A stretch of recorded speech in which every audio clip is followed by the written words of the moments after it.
क्या साल 2025 में बिहार फिर जाति की राजनीति में उलझेगा या इस बार विकास की जीत होगी? ये सवाल हर बिहारी के दिल में गूंज रहा है। एक तरफ जहां सालों से जाति समीकरणों की पुरानी चक्की है जो कई दशकों से बिहार की सत्ता को पीसते आई है, और दूसरी तरफ नई पीढ़ी का विकासवाद है जो शिक्षा, रोजगार और बुनियादी सुविधाओं को लेकर मांग कर रहा है। साल 2025 के बिहार विधानसभा चुनाव ने एक बड़ा मोड़ लिया है। ये केवल एक चुनाव नहीं बल्कि जाति बनाम विकास का युद्ध बन चुका है। लेकिन सबसे बड़ा सवाल ये है कि क्या बिहार में असली गेम चेंजर कोई नया चेहरा होगा या फिर वही पुराने खिलाड़ी नई चालों के साथ मैदान में उतरेंगे? बताएंगे पूरा विश्लेषण आपको इस वीडियो में, बने रहिए आप हमारे साथ अंत तक। साल 2015 में नीतीश कुमार ने लालू यादव के साथ हाथ मिलाकर महागठबंधन के साथ धमाकेदार जीत हासिल की। साल 2020 में बीजेपी और जदयू ने सत्ता में वापसी की, लेकिन नीतीश कुमार की पकड़ इस बार कमजोर हो गई। उस दौरान तेजस्वी यादव का उदय हुआ और 10 लाख नौकरी का वादा वायरल हो गया। साल 2025 में तेजस्वी यादव विपक्ष के सबसे बड़े चेहरे हैं। एनडीए गठबंधन में जदयू की भूमिका कमजोर हुई है। एनडीए में अब चिराग पासवान और बीजेपी का दबदबा कायम हो रहा है। लेकिन इस बार का चुनाव सिर्फ चेहरा नहीं बल्कि बिहार की आत्मा की लड़ाई बन चुका है। बिहार की राजनीति में जातियों का गणित सबसे बड़ा हथियार रहा है। मुस्लिम यादव आरजेडी के कोर वोटर रहे हैं।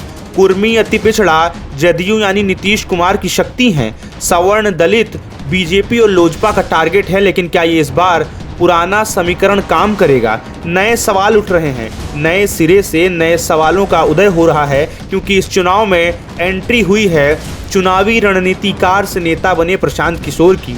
क्या पहली बार जाति से ऊपर उठकर युवा विकास की राजनीति को वोट देंगे? क्या बेरोजगारी, पलायन और शिक्षा जैसे मुद्दे वोटिंग पैटर्न को बदलेंगे? क्या नए वोटर्स जाति चश्मा को तोड़ेंगे? जवाब उतना सीधा नहीं है, और यहीं से शुरू होती है साल 2025 की सबसे बड़ी political thrill.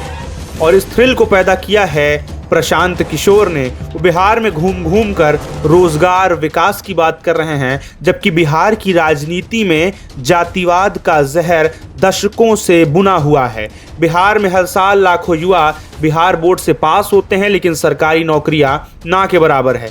Railway, SSC, UPSC के लिए पटना से दिल्ली बसें और ट्रेन भर कर जाती है। और सबसे बड़ी गड़बड़ी बिहार सरकार की सरकारी नौकरियों के रिजल्ट में है, जो सालों सालों तक रुके रहते हैं। बिहार का वोटर चुप रहता है। वो चाय की दुकान पर चर्चा करता है, लेकिन असली राय पोलिंग बूथ पर देता है। और यही चुप्पी सबसे खतरनाक होती है। इस बार भी कई वोटर जाति की बात तो कर रहे हैं, लेकिन मन में विकास देखेंगे। कुछ वोटर मोदी के नाम पे वोट देंगे, लेकिन उनकी शिकायत नीतीश कुमार से जरूर होगी। कुछ युवाओं का दिल तेजस्वी की बातों से पिघलेगा, लेकिन वोट देते वक्त परिवार की जाति याद आ जाएगी। यानी चुनाव एक माइंड गेम भी है और दिल दिमाग की लड़ाई भी। फाइनल सवाल ये है कि क्या 2025 में जाति हारेगी? इस सवाल का जवाब आसान नहीं है, लेकिन एक बात साफ है, अगर युवा मतदाता पहली बार वोट कर रहे हैं, छात्र, बेरोजगार और पलायन से त्रस्त परिवार एकजुट हो जाएं, तो बिहार की राजनीति में नया भूचाल आ सकता है।